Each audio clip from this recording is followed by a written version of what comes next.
Mike se encarregou de apressar o consumo das pastas, informando que os dentistas recomendavam a escovação mais frequente dos dentes.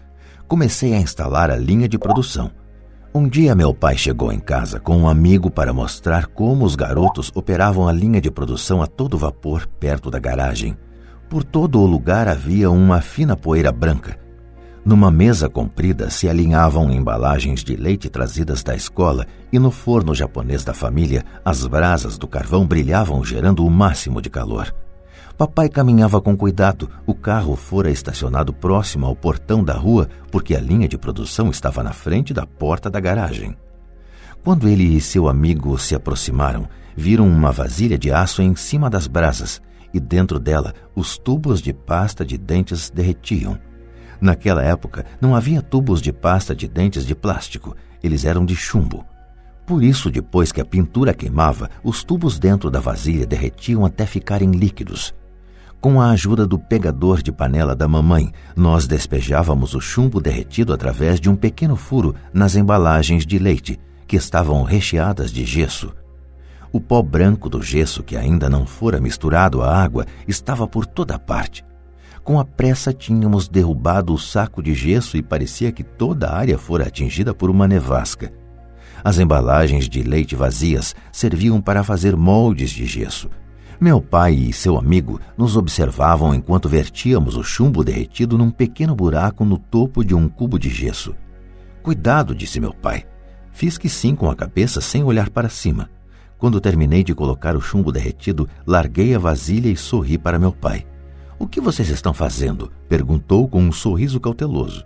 "Estamos fazendo o que você me mandou fazer. Estamos nos tornando ricos", respondi. "Somos sócios", disse Mike, sorrindo e balançando a cabeça. "E o que há nesses moldes de gesso?", perguntou papai. "Veja", falei, "esta vai ser uma boa fornada." Com um pequeno martelo, bati no selo que dividia o cubo em dois.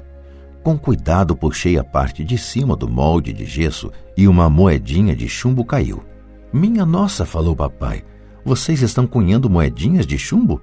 "Certo", falou Mike. "Estamos fazendo o que o senhor disse, estamos fazendo dinheiro." Em inglês, usa-se a mesma expressão para significar fazer e ganhar dinheiro, make money. O amigo de meu pai se virou e caiu na gargalhada. Meu pai sorriu e balançou a cabeça. À sua frente estavam, além do fogo e da caixa de tubos de pasta de dentes vazios, 2 garotos cobertos por uma poeira branca rindo de orelha a orelha. Meu pai pediu que largássemos tudo e nos sentássemos com ele no degrau da frente de casa. Sorrindo, nos explicou carinhosamente o que significava a palavra falsificação. Nossos sonhos estavam desfeitos. "Você quer dizer que isto é ilegal?", perguntou Mike com um soluço na voz. "Deixe eles", disse o amigo de meu pai. "Eles podem estar desenvolvendo um talento natural." Meu pai olhou para ele furioso. "Sim, é ilegal", falou o papai calmamente. "Mas vocês demonstraram muita criatividade e ideias originais. Continuem, estou orgulhoso de vocês." Desapontados, Mike e eu ficamos sentados uns 20 minutos antes de começarmos a arrumar a bagunça. O negócio fora encerrado no próprio dia da inauguração. Varrendo a poeira, olhei para Mike e falei: "Acho que Jimmy e os amigos dele estavam certos. Somos pobres." Quando falei isso, meu pai já estava saindo. "Garotos", falou, "vocês só serão pobres se desistirem. O mais importante é que fizeram alguma coisa. Muitas pessoas falam e sonham em ficar ricas. Vocês fizeram alguma coisa. Estou muito orgulhoso de vocês. Repito, continuem, não desistam." Mike e eu ficamos quietos, calados. Eram palavras simpáticas, mas nós ainda não sabíamos o que fazer. "Então por que você não é rico, papai?", perguntei. "Porque resolvi ser professor. Os professores não estão muito preocupados em ficar ricos. Nós gostamos de ensinar. Gostaria de poder ajudar vocês, mas na verdade não sei como ganhar dinheiro." Mike e eu voltamos à arrumação. Falou meu pai, "se vocês querem aprender como enriquecer, não perguntem para mim. Falem com seu pai, Mike." "Meu pai?", perguntou Mike, surpreso. "Sim, seu pai", repetiu o papai com um sorriso. "Seu pai e eu temos conta no mesmo banco e o gerente está encantado com seu pai.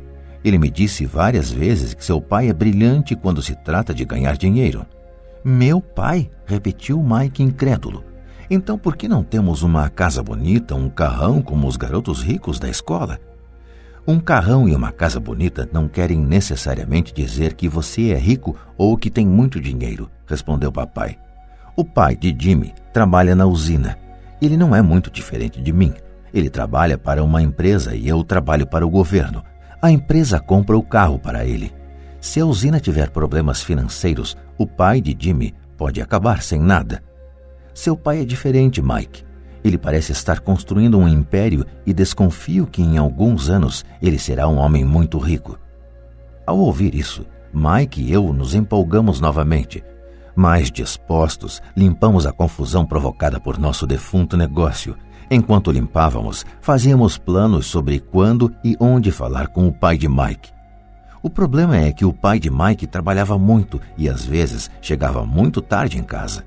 Ele era dono de armazéns, de uma empresa de construção, de uma cadeia de lojas e de 3 restaurantes. Eram os restaurantes que o faziam voltar para casa tarde. Acabada a limpeza, Mike se despediu. Ele iria falar com seu pai à noite e perguntar se este queria nos ensinar a ficar ricos. Mike prometeu me ligar assim que tivesse uma resposta, mesmo que fosse tarde. Às 20h30 tocou o telefone. Ok, falei. Sábado que vem, e desliguei. O pai de Mike concordara em conversar conosco. Às 7h30 de sábado, peguei o ônibus para o lado pobre da cidade. Começam as lições. Vou pagar a vocês 10 centavos por hora. Mesmo pelos padrões de remuneração vigentes em 1956, era pouco.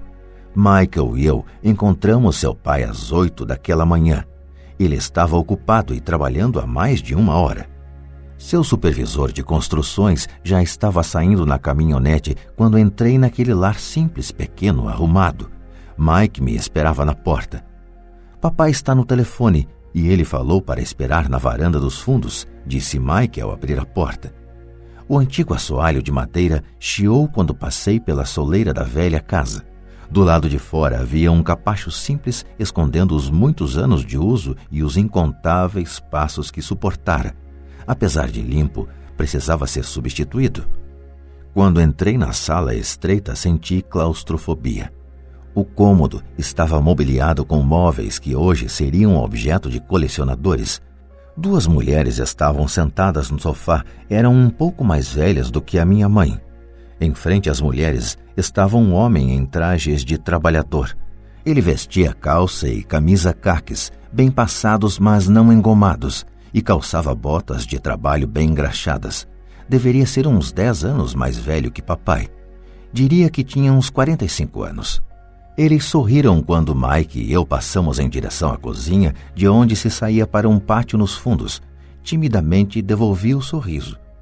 Quem são eles? Perguntei. Eles trabalham para papai.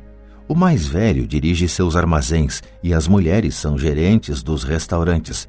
E você já viu o supervisor das construções, que está trabalhando em um projeto rodoviário a uns 80 quilômetros daqui.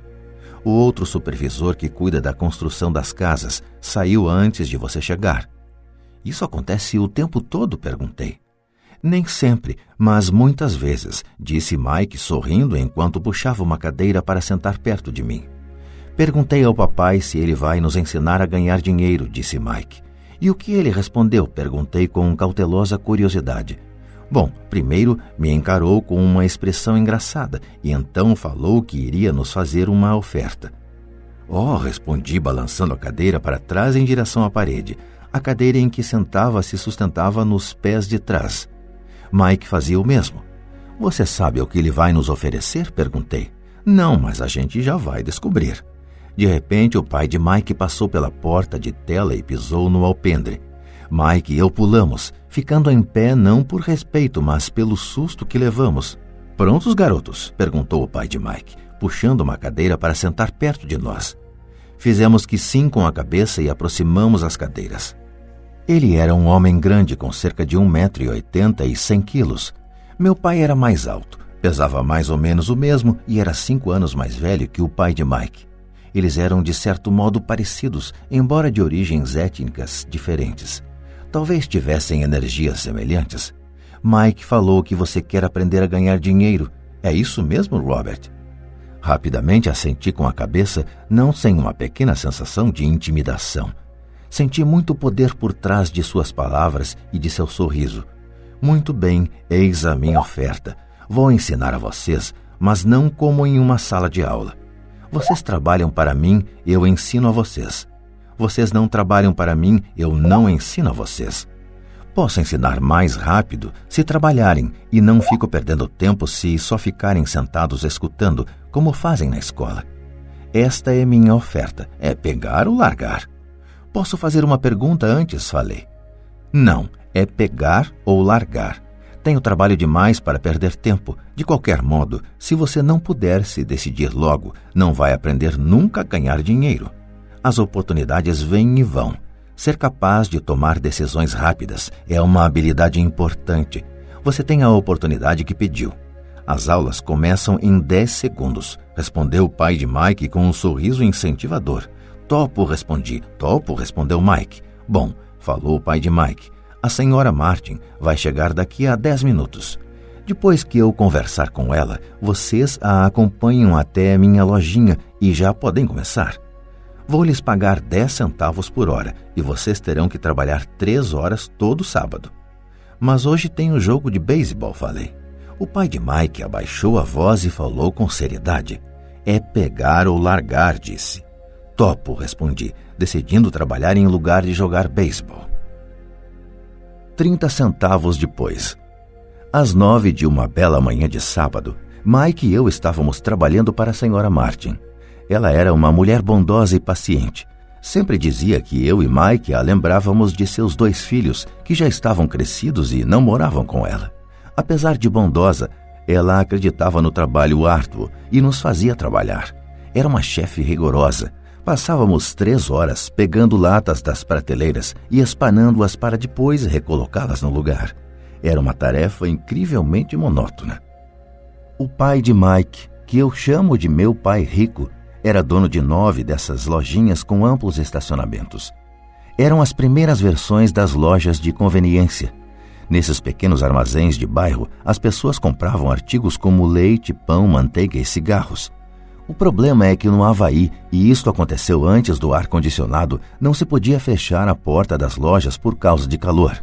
Nestas havia 2 amplas portas que davam para a rua e para o estacionamento.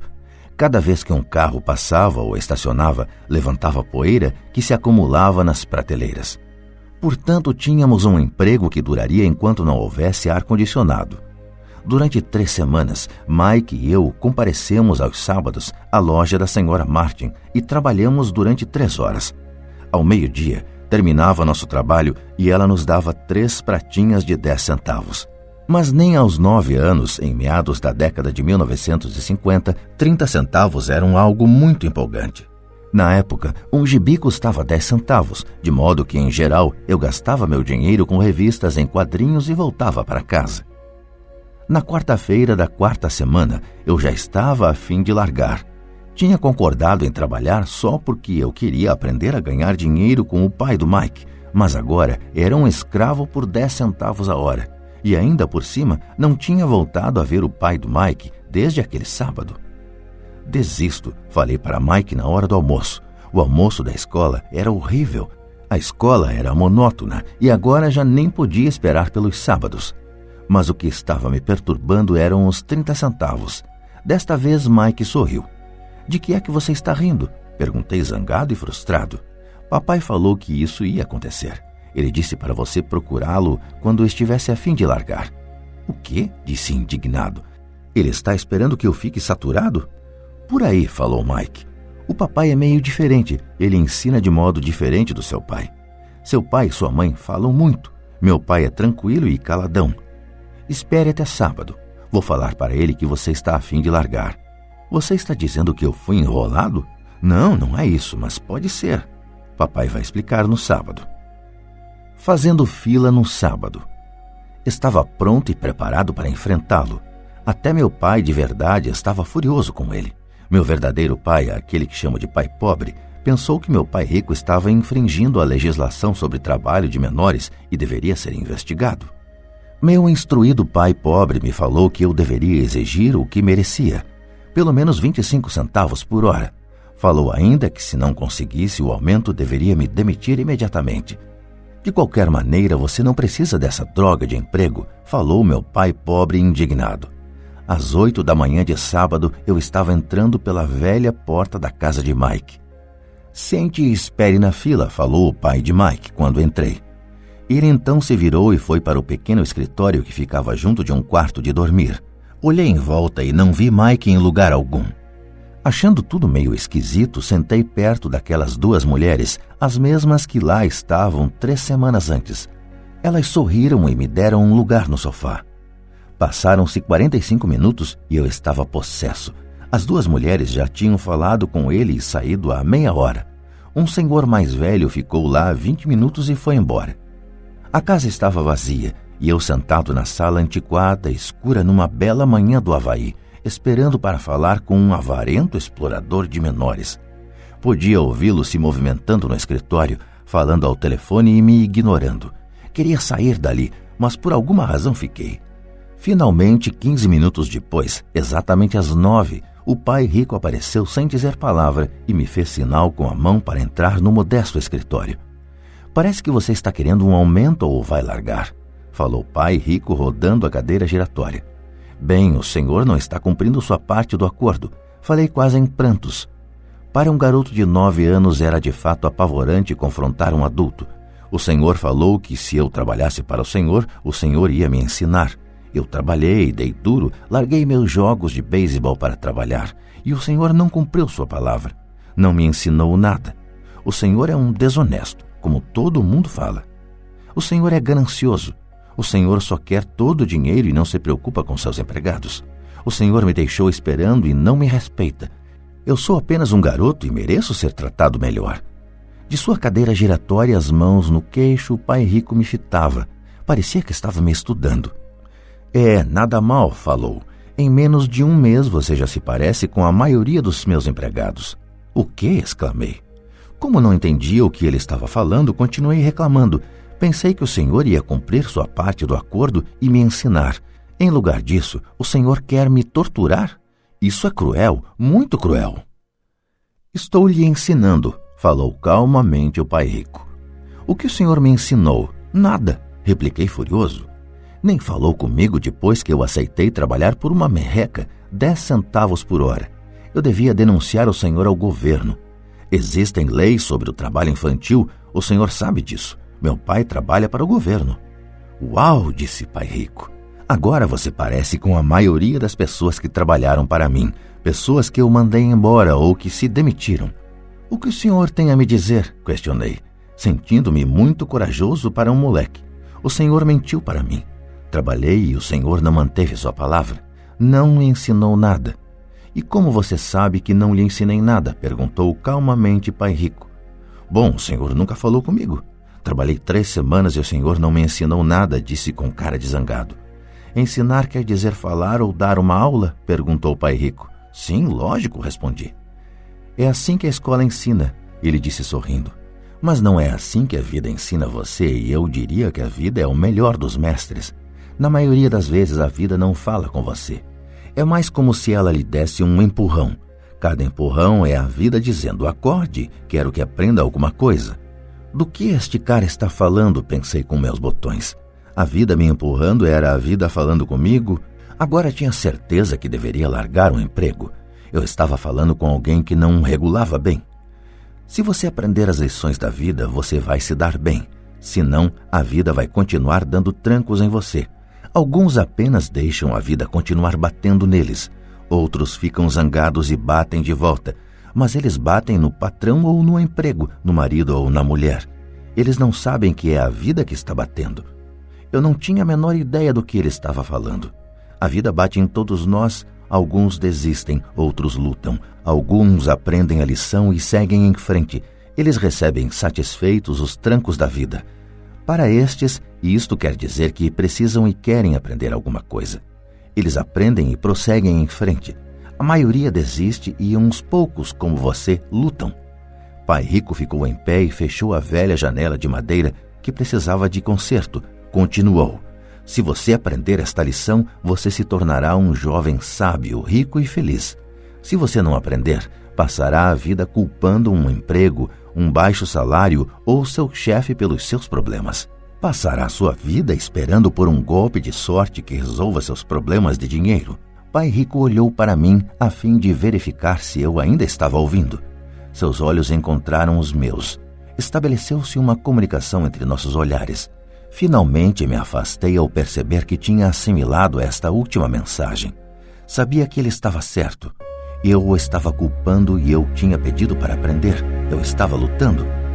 Pai Rico continuou. Se for o tipo de pessoa que não tem garra, desistirá toda vez que a vida bater em você. Se for uma pessoa assim, passará sua vida buscando segurança, fazendo as coisas certas, esperando por algo que nunca vai acontecer. E então morrerá como um velho rabugento. Terá um monte de amigos que gostam de você, porque é um cara trabalhador. Você passa a vida na rotina fazendo as coisas certas, mas a verdade é que a vida o leva à submissão. No fundo, você tem pavor de se arriscar. Queria, na verdade, vencer, mas o medo de perder é maior do que o entusiasmo da vitória. No íntimo, só você saberá que não foi atrás disso. Você escolheu a segurança. Nossos olhos voltaram a se encontrar. Por 10 segundos, ficamos nos encarando e só depois que a mensagem foi recebida, nossos olhos se afastaram. O senhor estava me empurrando? Perguntei. Algumas pessoas achariam isso. Sorriu Pai Rico. Eu diria que apenas lhe mostrei o gostinho da vida. Que gostinho da vida? Respondi ainda zangado, mas agora curioso. Pronto até para aprender. Vocês dois garotos foram as primeiras pessoas na vida que me pediram para lhes ensinar a ganhar dinheiro. Tenho mais de 150 empregados e nenhum deles me perguntou o que eu sei sobre dinheiro. Eles me pedem um emprego e um salário, mas nunca que lhes ensine sobre dinheiro. De modo que a maioria deles passará os melhores anos de suas vidas trabalhando pelo dinheiro, sem entender realmente para que é que eles estão trabalhando. Eu estava ouvindo atentamente. Assim, quando Mike falou que você queria aprender como ganhar dinheiro, resolvi planejar um curso que se aproximasse da vida real. Eu poderia falar horas, mas você não escutaria nada. Portanto, resolvi deixar que a vida batesse um pouco em você para que pudesse me escutar. É por isso que só pago 10 centavos. E qual é a lição que aprendi trabalhando por 10 centavos a hora? Perguntei. Que você é mesquinho e explora seus empregados? Pai Rico se inclinou para trás e soltou uma gargalhada. Finalmente, quando parou de rir, falou: é melhor que você mude seu ponto de vista. Pare de culpar-me pensando que eu sou o problema. Se você pensa que eu sou o problema, então terá que me modificar. Se perceber que você é o problema, então poderá modificar a si mesmo, aprender alguma coisa e tornar-se mais sábio. A maioria das pessoas quer que todos no mundo mudem, menos elas próprias. Mas eu lhe digo, é mais fácil mudar a si próprio que a todos os demais. Não entendo, falei. Não me culpe por seus problemas, falou o Pai Rico dando sinais de impaciência. Mas o senhor só me paga 10 centavos. E então o que você está aprendendo? Perguntou o Pai Rico com um sorriso. Que o senhor é mesquinho, respondi com uma risadinha. Está vendo, você acha que eu sou o problema, retrucou o Pai Rico. Mas o senhor é? Bem, continue assim e você não aprenderá nada. Pense que sou o problema, então quais são suas escolhas? Bem, se o senhor não me pagar mais ou não me respeitar mais e me ensinar, eu largo tudo. Muito bem, disse Pai Rico. E isso é exatamente o que faz a maioria das pessoas. Elas se demitem e começam a procurar outro emprego, uma oportunidade melhor e um salário mais alto, pensando que um novo emprego ou um salário mais alto resolverão o problema. Não é o que acontece na maioria dos casos. Então, o que resolve o problema? Perguntei. Pegar esses miseráveis 10 centavos por hora e sorrir? Pai Rico sorriu. Isso é o que fazem as outras pessoas. Apenas aceitam o pagamento sabendo que eles e suas famílias lutarão com dificuldades financeiras. Mas é tudo o que fazem, esperando um aumento na ilusão de que mais dinheiro resolverá o problema.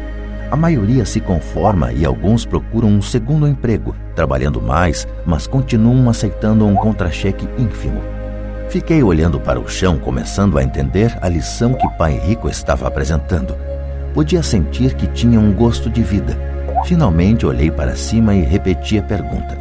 Então, o que é que resolve o problema. Isto, disse ele, dando-me um ligeiro tapinha na cabeça. Essa coisa que está entre suas orelhas. Foi nesse momento que Pai Rico me mostrou o ponto de vista central que o separava de seus empregados e de meu pai pobre, e que mais tarde o levou a tornar-se um dos homens mais ricos do Havaí, enquanto meu pai, muito instruído, mas pobre, lutou com problemas financeiros durante toda a sua vida. Era um ponto de vista singular que faz toda a diferença durante uma vida inteira.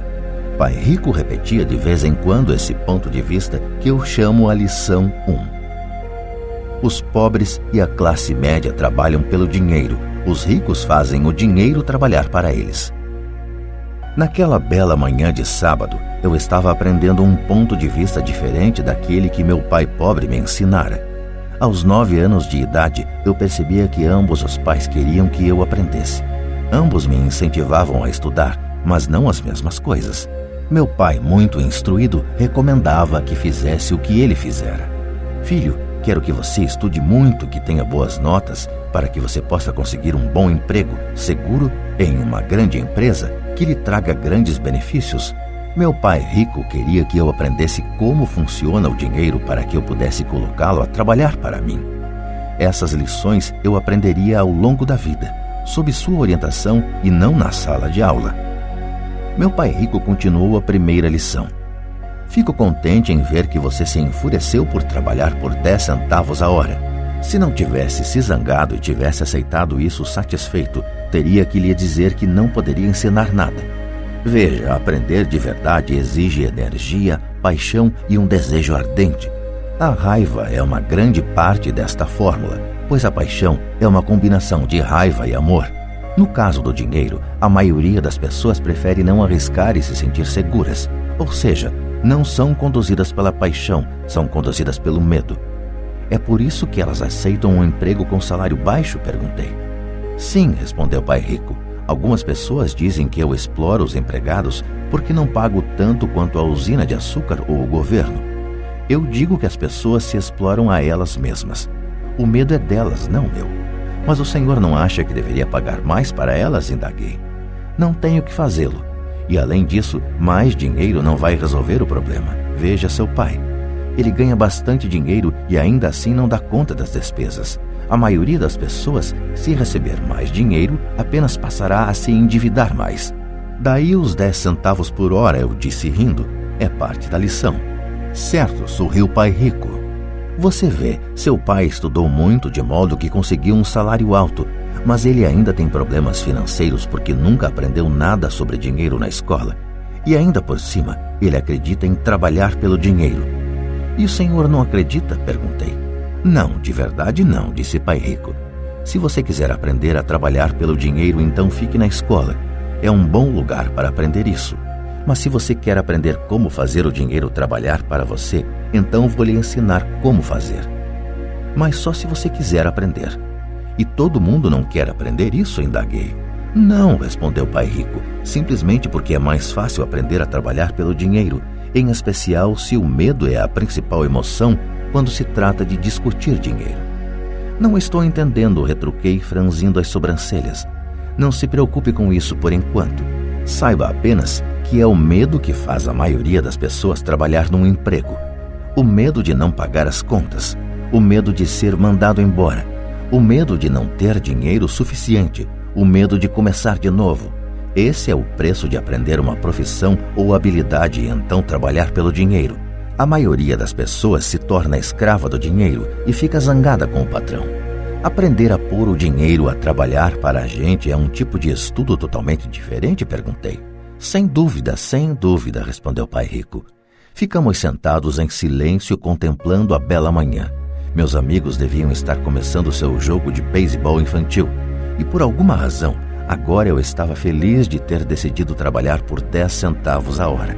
Sentia que estava a ponto de aprender alguma coisa que meus colegas não aprenderiam na escola. Pronto para aprender? Perguntou Pai Rico. Sem dúvida, respondi com um risinho. Estou cumprindo minha promessa. Estive ensinando a você de longe, falou Pai Rico. Aos 9 anos de idade, você teve um gostinho do que é trabalhar pelo dinheiro. Multiplique seu mês passado por 15 anos e você terá uma ideia do que muitas pessoas passam a vida fazendo. Não entendo, falei. Como você se sentiu esperando na fila para falar comigo? Uma vez para ser contratado e outra para pedir um aumento. Péssimo, disse. Quando se opta por trabalhar pelo dinheiro, essa é a vida que levam muitas pessoas, disse Pai Rico. E como se sentiu quando a senhora Martin pôs na sua mão 30 centavos por 3 horas de trabalho? Achei que não era suficiente, parecia que não valia nada.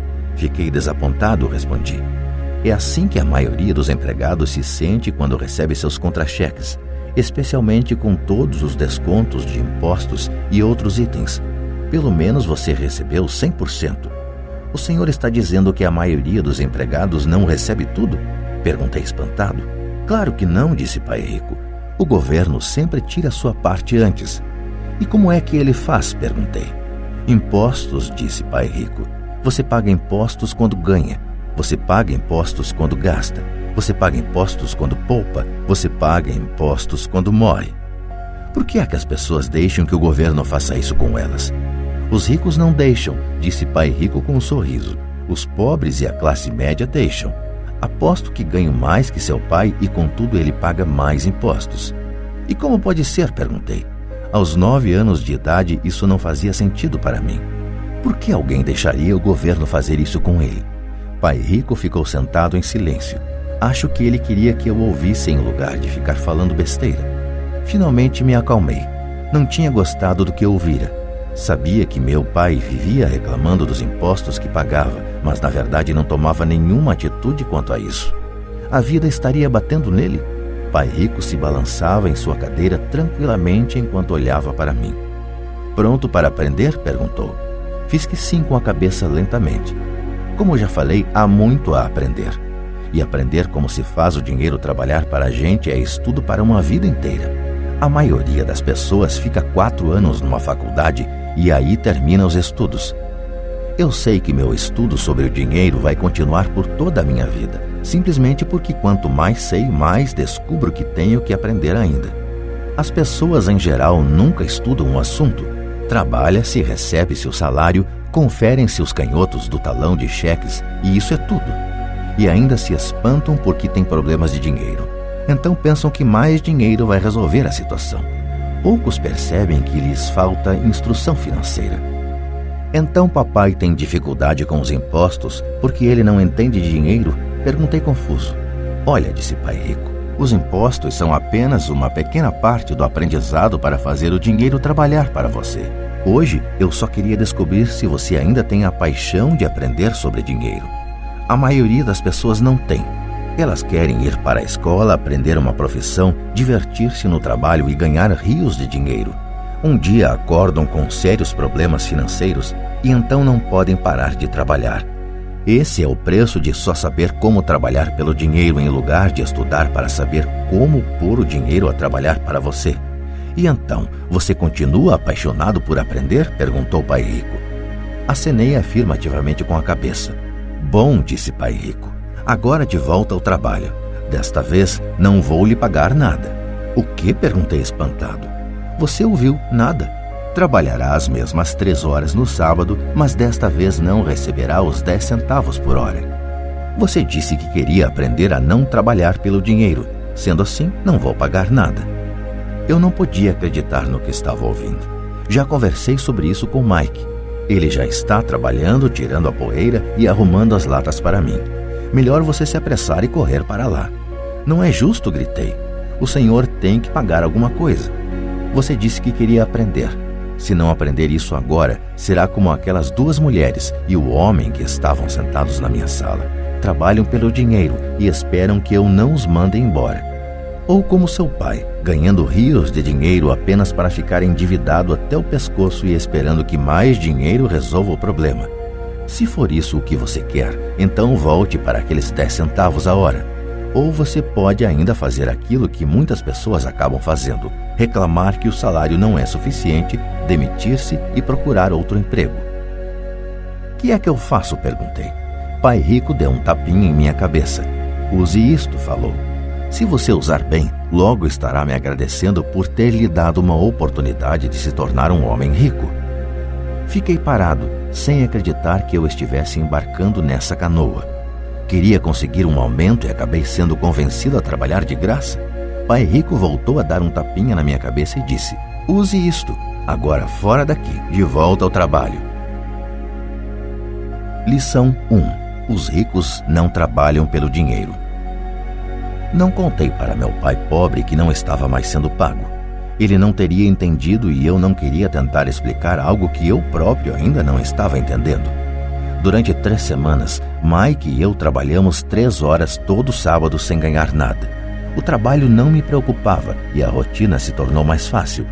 O que me deixava danado era perder os jogos de beisebol e não poder comprar os gibis. Na 3ª semana, por volta do meio-dia, apareceu o Pai Rico. Ouvimos seu caminhão chegar ao estacionamento e fazer um barulhão quando o motor foi desligado. Ele entrou na loja e cumprimentou a senhora Martin com um abraço. Depois de verificar como a loja estava indo, ele abriu o freezer dos sorvetes, pegou 2 picolés, pagou e chamou a mim e a Mike. Vamos dar uma voltinha, moçada. Atravessamos a rua e fomos para um amplo gramado onde alguns adultos estavam jogando beisebol. Sentado em uma mesa de piquenique afastada, ele deu os picolés para mim e para o Mike. Como as coisas estão indo, garotos? Ok, respondeu Mike. Concordei com ele. Aprenderam alguma coisa? Perguntou o Pai Rico. Mike e eu olhamos um para o outro, levantamos os ombros e balançamos a cabeça em uníssono, evitando uma das maiores armadilhas da vida. Bom, garotos, precisam começar a pensar. Vocês estão observando uma das maiores lições de vida. Se aprenderem a lição, terão uma vida de grande liberdade e segurança. Se não aprenderem, acabarão como a senhora Martin e a maioria das pessoas que jogam beisebol aqui no parque. Elas trabalham muito por um salário baixo, agarrando-se à ilusão da segurança no emprego, esperando pelas 3 semanas de férias anuais e pela reduzida aposentadoria depois de 45 anos de trabalho. Se isso os empolga, vou dar-lhes um aumento para 25 centavos a hora. Mas estas pessoas são boas e trabalhadoras. Por que o senhor está debochando delas? Indaguei. Pai Rico abriu um sorriso. A senhora Martin é como uma mãe para mim. Nunca seria tão cruel. Pode parecer que estou sendo desalmado porque estou tentando chamar a atenção de vocês dois para um fato que a maioria das pessoas não consegue ter a felicidade de enxergar. Graças a uma visão muito estreita, as pessoas não percebem em que armadilha caíram. Mike e eu ficamos sentados sem captar totalmente a mensagem. Ele parecia cruel, contudo sentíamos que ele desejava desesperadamente que percebêssemos algo. Sorrindo, o Pai Rico continuou: não estão gostando desses 25 centavos a hora? O coração de vocês não bate um pouquinho mais rápido?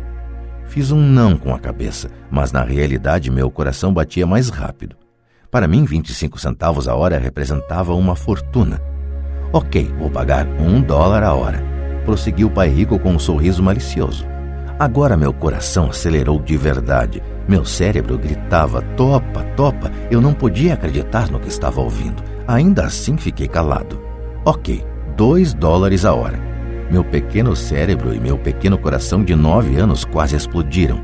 Afinal, estávamos em 1956 e receber $2 a hora teria me tornado o garoto mais rico do mundo. Não me podia imaginar ganhando esse dinheiro todo. Eu queria dizer sim. Eu queria fechar o negócio. E podia ver a bicicleta nova, a luva de beisebol nova e a adoração de meus colegas quando eu mostrasse algum dinheiro. E ainda por cima, Jimmy e seus amigos ricos nunca poderiam voltar a me chamar de pobre, mas consegui me manter em silêncio.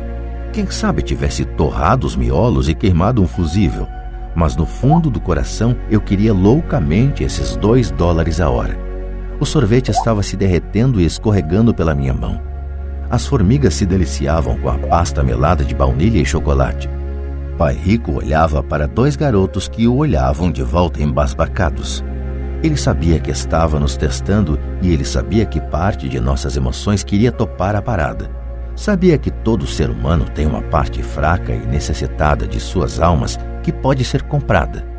E sabia que todo ser humano também tinha uma parte da alma que era forte e que jamais se deixaria comprar.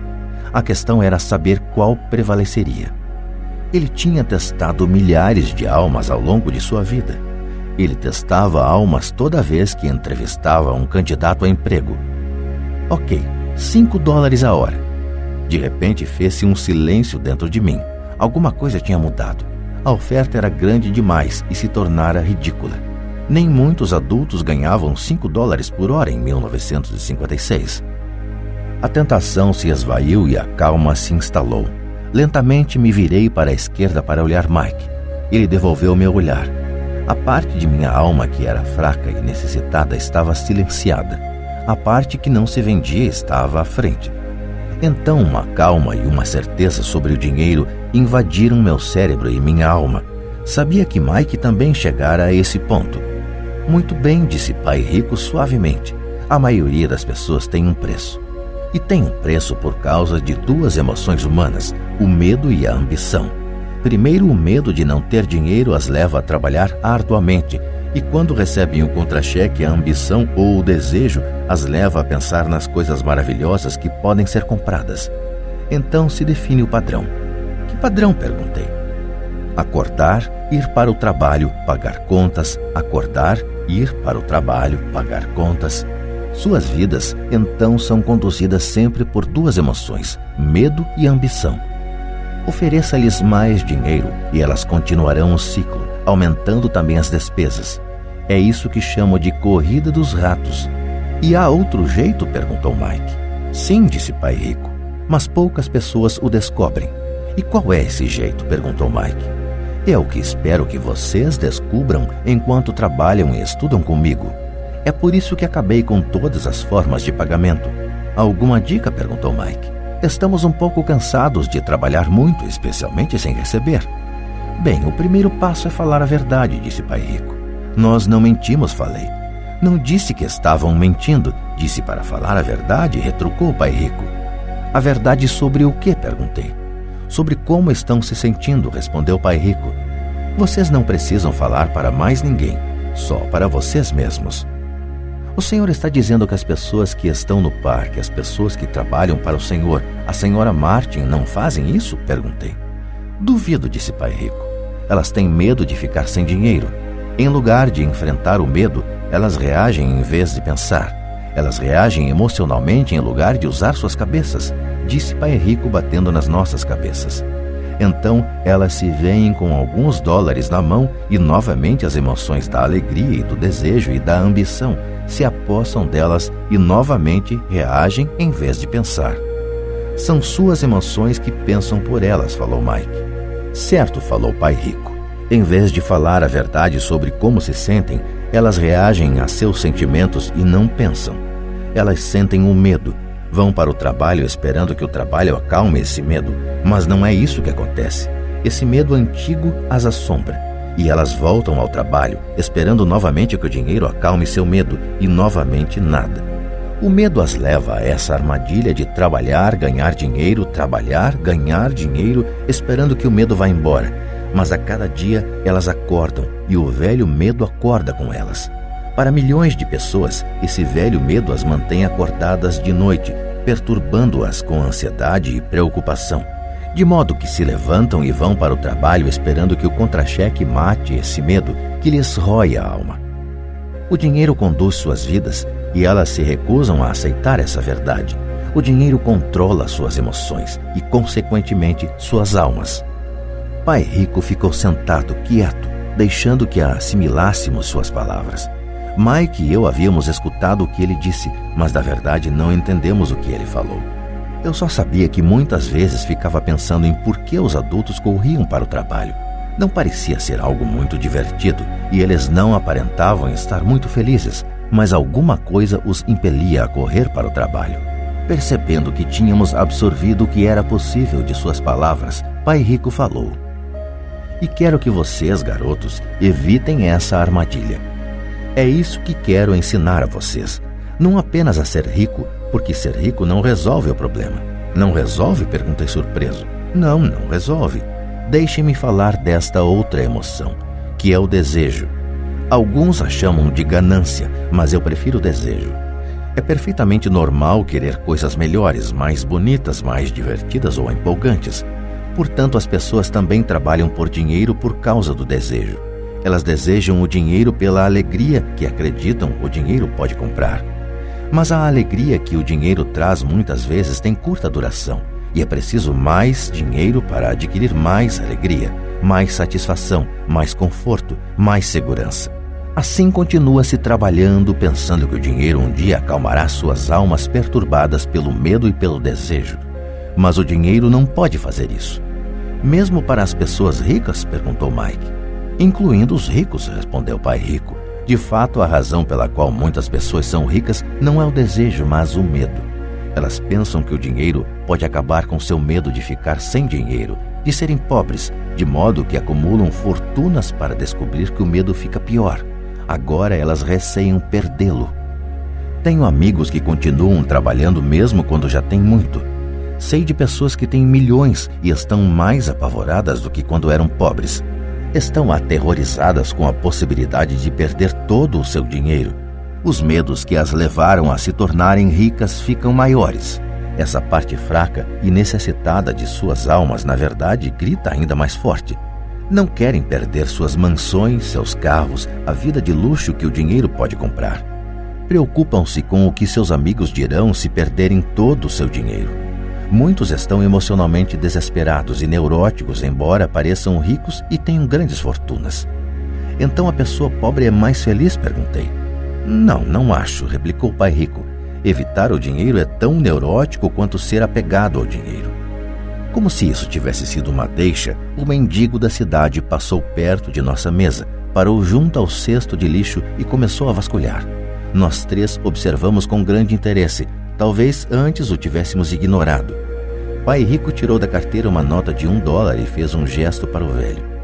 Este, ao ver o dinheiro, se aproximou imediatamente, pegou a nota, agradeceu profusamente e saiu encantado com sua boa sorte. Ele não é muito diferente da maioria dos meus empregados, disse pai rico. Já encontrei tanta gente que fala, não estou interessado no dinheiro. Contudo, eles trabalham 8 horas por dia nos seus empregos. Isso é uma negação da verdade. Se não estão interessados no dinheiro, então por que é que trabalham? Esse tipo de pensamento é possivelmente mais neurótico do que o de uma pessoa que junta dinheiro. Enquanto eu estava ali sentado, ouvindo meu pai rico, minha mente recordava as inúmeras vezes em que meu próprio pai dizia, não estou interessado no dinheiro. Ele falava isso frequentemente. Também se justificava dizendo sempre, trabalho porque gosto do que faço. Então o que temos que fazer? Perguntei. Não trabalhar pelo dinheiro até perder todos os resquícios de medo e ganância? Não, isso seria uma perda de tempo, falou o pai rico. As emoções são o que nos torna humanos. Elas nos tornam reais. A palavra emoção representa energia em movimento. Seja sincero ao respeito de suas emoções e use sua mente e suas emoções a seu favor, não contra você. Nossa, exclamou Mike. Não se preocupe com o que acabei de falar. Daqui a alguns anos você entenderá melhor. Observe suas emoções, não reaja a elas. A maioria das pessoas não percebe que está pensando com suas emoções. Suas emoções são suas emoções, mas você precisa aprender a pensar por si próprio. O senhor poderia dar um exemplo, pedi? Lógico, retrucou o pai rico. Quando uma pessoa fala, preciso procurar um emprego, o mais provável é que esteja pensando com uma emoção. O medo de não ter dinheiro é que gera esse pensamento. Mas as pessoas precisam de dinheiro se têm contas a pagar, falei. Sem dúvida, disse pai rico sorrindo. Tudo o que estou dizendo é que, na maioria das vezes, são as emoções que comandam o pensamento. Não estou entendendo, disse Mike. Por exemplo, continuou o pai rico, se existe o medo de não ter dinheiro suficiente em vez de sair correndo para procurar um emprego a fim de ganhar algum, as pessoas poderiam se perguntar, um emprego seria no longo prazo a melhor solução para este medo? Na minha opinião, a resposta é não, especialmente se levarmos em conta a duração da vida da pessoa. Um emprego é, na verdade, uma solução de curto prazo para um problema de longo prazo. Mas meu pai sempre fala, vá para a escola, tire notas boas para que possa conseguir um emprego bom e seguro, disse eu, um pouco confuso. Sim, entendo o que ele diz, afirmou o pai rico sorrindo. A maioria das pessoas aconselha isso e costuma considerar uma boa ideia. Mas, em geral, é o medo que leva as pessoas a dar esse conselho. O senhor quer dizer que meu pai fala isso porque tem medo? Sim, respondeu o pai rico. Seu pai está apavorado com a possibilidade de você não ser capaz de ganhar dinheiro e enquadrar-se na sociedade. Não me entenda mal. Ele o ama e quer o melhor para seu filho. E eu acho que seu receio se justifica. Instrução e emprego são coisas importantes, mas elas não resolvem a questão do medo. Veja, é esse mesmo medo que o faz levantar todas as manhãs para ganhar alguns dólares e o que o leva a preocupar-se tanto com que você vá para a escola. E o senhor aconselha o quê? Perguntei. Quero ensinar a vocês o domínio sobre o poder do dinheiro, a não ter medo dele. E isso não é ensinado na escola. Se não aprenderem isso, se tornarão escravos do dinheiro. Começava finalmente a fazer sentido. Ele queria abrir nossos horizontes, mostrar-nos o que a senhora Martin não via, o que seus empregados não viam, ou, por falar nisso, o que meu pai não via. Naquele dia, minha visão se ampliou e comecei a vislumbrar a armadilha que aguardava tanta gente. Vejam, em última análise, somos todos empregados. Só que trabalhamos em níveis diferentes, disse pai rico. Eu só quero que vocês tenham a chance de escapar da armadilha, a armadilha criada por essas duas emoções, o medo e o desejo. Usem-nas a seu favor, não contra. Isso é o que quero ensinar a vocês. Não estou interessado em ensinar apenas a ganhar rios de dinheiro. Isso não vai cuidar do medo e do desejo. Se primeiramente vocês não cuidarem do medo e do desejo e ficarem ricos, vocês serão apenas escravos bem pagos. E como escapar da armadilha? Perguntei. A causa principal da pobreza ou das dificuldades financeiras está no medo e na ignorância, não na economia, ou no governo, ou nos ricos. É o medo que instalamos em nós mesmos e a ignorância que mantém as pessoas presas na armadilha. Então vocês, garotos, vão para a escola e se formem. Eu lhes ensinarei como não cair na armadilha. As peças do quebra-cabeça começavam a se encaixar. Meu pai instruído tinha ótima formação e uma ótima carreira, mas a escola nunca lhe tinha dito como lidar com o dinheiro ou com seus medos. Tornava-se claro que eu poderia aprender coisas diferentes e importantes com dois pais. O senhor está falando do medo de não ter dinheiro. Como o desejo por dinheiro afeta nosso pensamento? Perguntou Mike. Como você se sentiu quando eu tentei com um aumento no pagamento?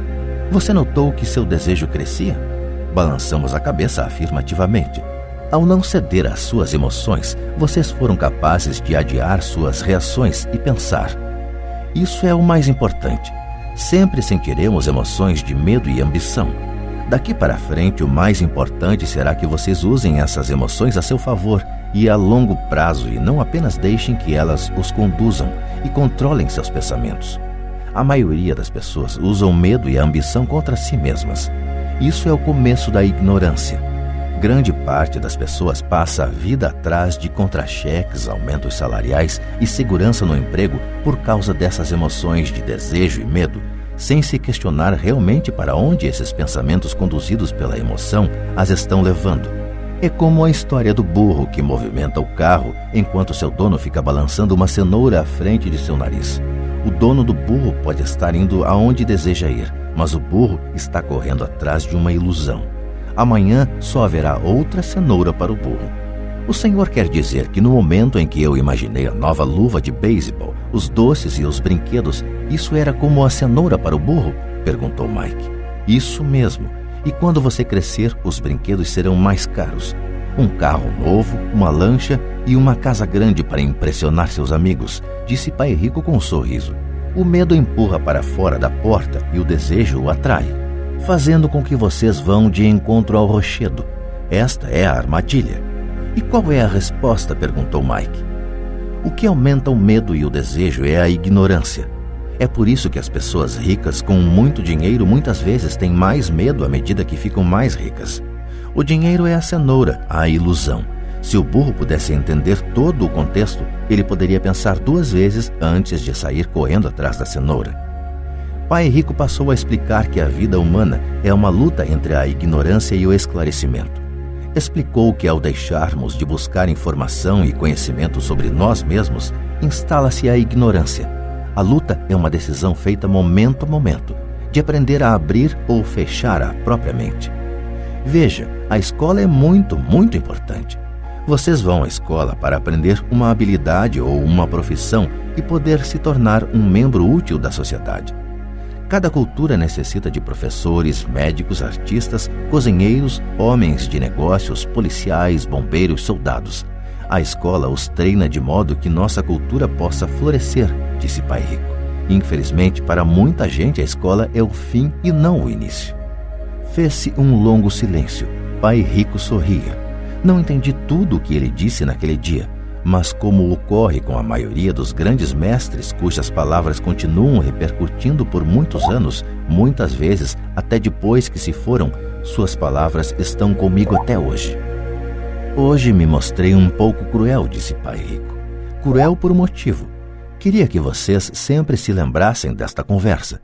Quero que pensem sempre na senhora Martin. Quero que pensem sempre no burro.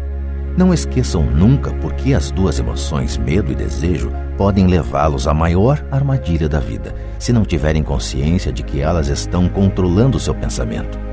Passar a vida com medo, não explorando jamais seus sonhos, é cruel. Trabalhar arduamente por dinheiro, pensando que este comprará aquilo que lhes trará felicidade, é também cruel. Acordar no meio da noite apavorado com as contas a pagar é uma forma de vida horrível. Viver uma vida determinada pelo montante de seu contra-cheque não é realmente viver. Pensar que um emprego os fará sentir-se seguros é mentir para vocês mesmos. É cruel e é a armadilha que quero que evitem, se possível. Vi como o dinheiro conduz a vida das pessoas. Não deixem que isso aconteça com vocês. Por favor, não deixem o dinheiro dominar suas vidas. Uma bola de beisebol rolou para nossa mesa. Pai Rico a pegou e a lançou de volta. O que a ignorância tem a ver com a ambição e o medo? Perguntei. É a ignorância sobre o dinheiro que causa tanta ambição e tanto medo, disse Pai Rico. Vou dar alguns exemplos. Um médico querendo mais dinheiro para sustentar melhor sua família aumenta o preço de suas consultas.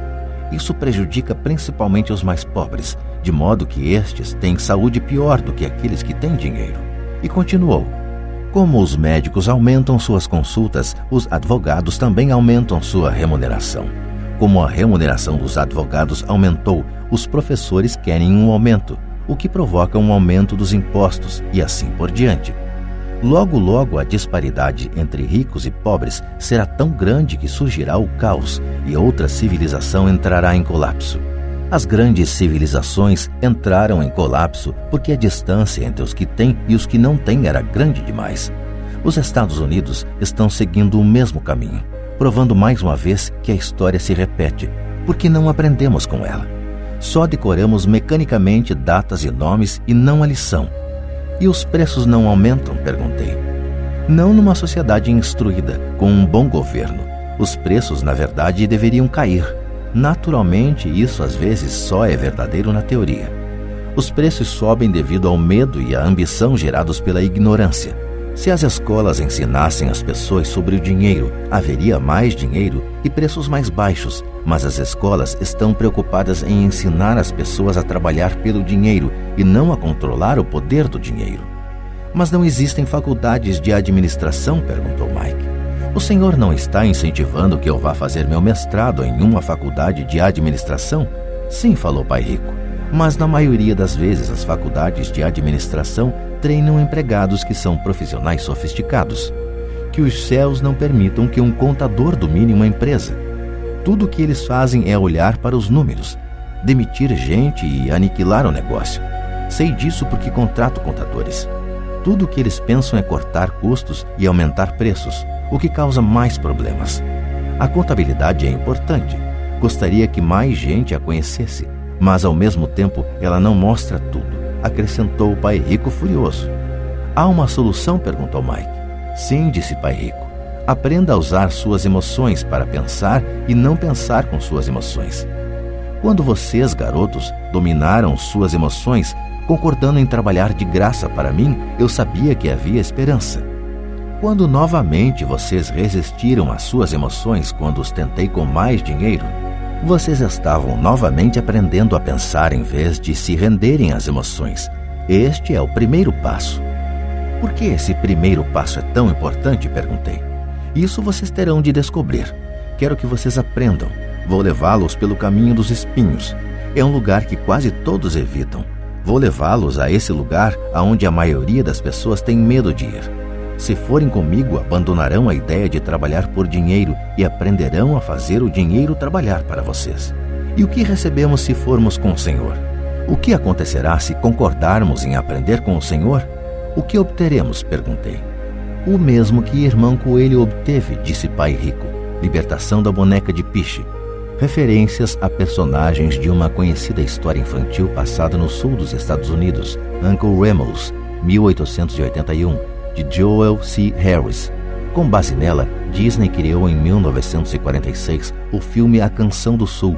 A boneca de piche é usada pela raposa como isca para pegar e livrar-se de seu inimigo, o coelho. Há um caminho de espinhos? Perguntei. Sim, assentiu Pai Rico. O caminho de espinhos é nosso medo e nossa ambição.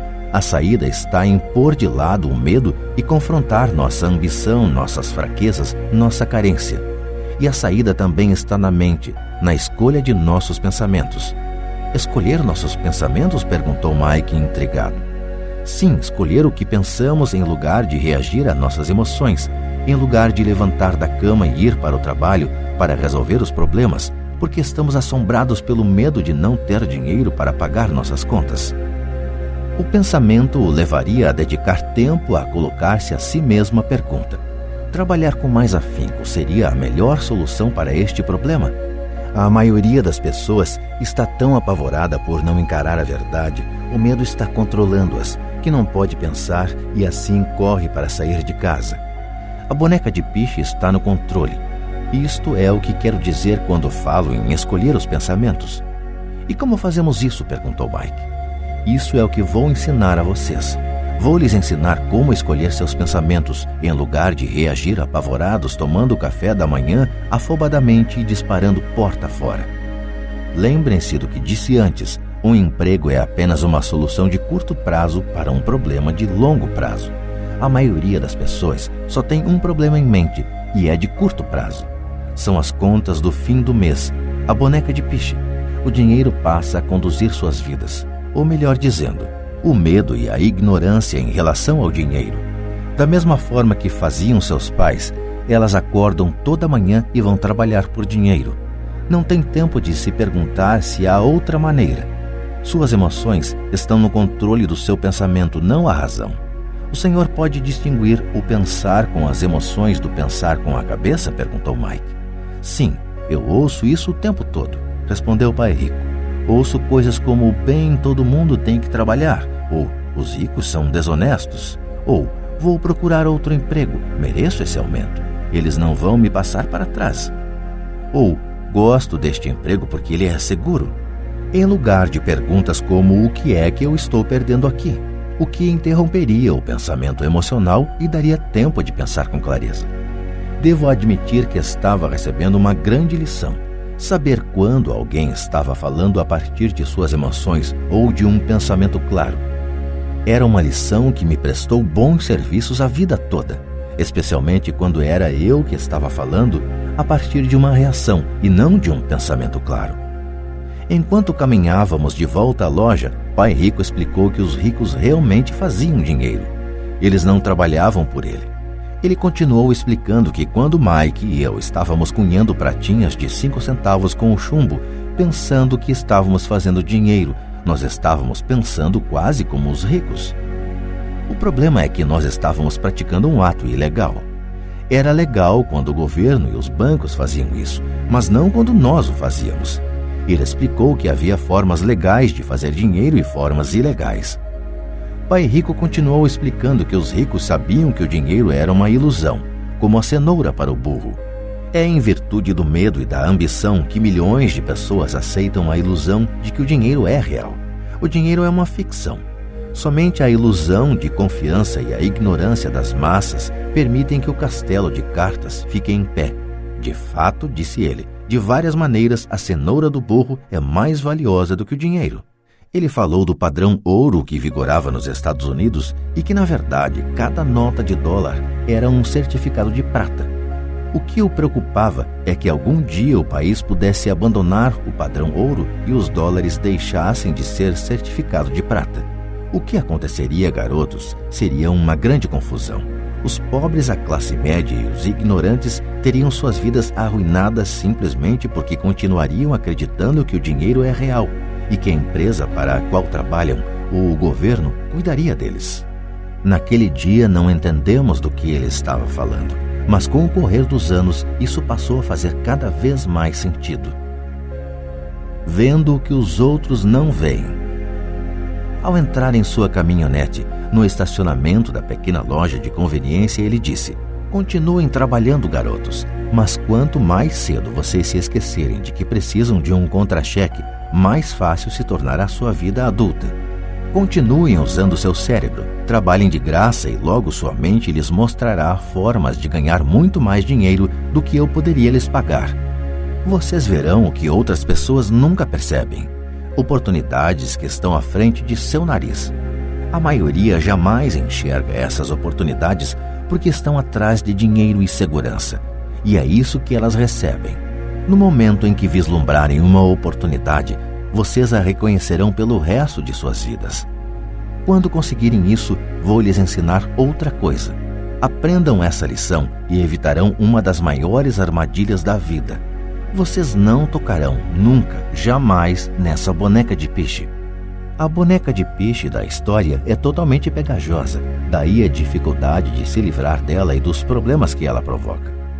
Mike e eu pegamos nossas coisas na loja e nos despedimos da Sra. Martin. Voltamos ao parque, ao mesmo banco da área de piquenique, e passamos várias horas pensando e conversando. Passamos a semana seguinte na escola pensando e conversando. Durante outras 2 semanas, pensamos, conversamos e trabalhamos de graça. No fim do segundo sábado, estava eu outra vez me despedindo da Sra. Martin e atirando um olhar sonhador para a estante das revistas em quadrinhos. O duro de não ganhar nem mesmo 30 centavos aos sábados era que eu não tinha dinheiro para comprar gibis. De repente, enquanto a Sra. Martin se despedia de Mike e de mim, vi que ela estava fazendo algo que eu nunca a vira fazer antes. Ou melhor, vira, mas nunca prestara atenção. A Sra. Martin estava arrancando a metade superior da capa do gibi. Ela guardava essa metade e jogava numa caixa de papelão o resto da revistinha. Quando perguntei o que estava fazendo com as revistinhas, ela falou: "Estou jogando fora. Devolvo a parte de cima da capa para o distribuidor das revistas, que me dá um crédito quando traz os novos gibis. Ele vai chegar daqui a 1 hora." Mike e eu esperamos 1 hora. Quando ele chegou, perguntei se podíamos ficar com os gibis velhos. Ele respondeu: "Vocês podem ficar se vocês trabalharem nesta loja e não os revenderem." Nossa parceria ressuscitou. A mãe de Mike tinha um quarto vazio no porão da casa. Nós o limpamos e começamos a empilhar ali centenas de gibis. Em pouco tempo, nossa biblioteca de gibis estava aberta ao público. Contratamos a irmã caçula de Mike, que adorava estudar, para ser bibliotecária. Ela cobrava de cada criança um ingresso de 10 centavos e a biblioteca permanecia aberta depois das aulas, das 14h30 às 16h30, todos os dias. Os frequentadores, as crianças da vizinhança, podiam ler quantos gibis conseguissem nessas 2 horas. Era uma pechincha, pois cada gibi custava 10 centavos e podiam-se ler 5 ou 6 nessas 2 horas. A irmã de Mike controlava a saída da garotada para assegurar-se de que ninguém estivesse levando uma revista emprestada. Ela também controlava os livros, registrava quantas crianças compareciam diariamente, quem eram elas e os comentários que faziam. Recebia $1 por semana e deixávamos que lesse de graça quantos gibis desejasse, o que ela fazia raramente porque estava sempre estudando. Mike e eu mantivemos o acordo de trabalhar todo sábado na loja e arrecadávamos os gibis descartados. Mantivemos nosso acordo com o distribuidor, pois não revendíamos nenhum gibi. Quando eles ficavam muito rasgados, os queimávamos. Tentamos abrir uma filial, mas nunca encontramos alguém tão dedicado e confiável quanto a irmã do Mike para cuidar dela. Nessa idade precoce, descobrimos como era difícil conseguir bons funcionários. 3 meses depois da inauguração da biblioteca, houve uma briga na sala. Alguns garotos de outro bairro a invadiram e começaram a confusão. O pai de Mike sugeriu que fechássemos o negócio. Nossa biblioteca deixou de existir e paramos de trabalhar aos sábados na loja de conveniência. De qualquer forma, Pai Rico estava entusiasmado e queria nos ensinar mais. Ele estava feliz porque tivemos muito êxito na primeira lição. Aprendemos a fazer o dinheiro trabalhar para nós. Como não tínhamos recebido pagamento pelo trabalho na loja, forçamos nossa imaginação identificando uma oportunidade de ganhar dinheiro. Ao começar nosso próprio negócio, a biblioteca de gibis, estávamos controlando nossas próprias finanças e não dependendo de um empregador. A melhor parte é que nosso negócio rendia dinheiro para nós, mesmo que nós não estivéssemos fisicamente presentes. Nosso dinheiro trabalhava para nós. Em lugar de nos pagar em dinheiro, Pai Rico tinha nos dado muito mais.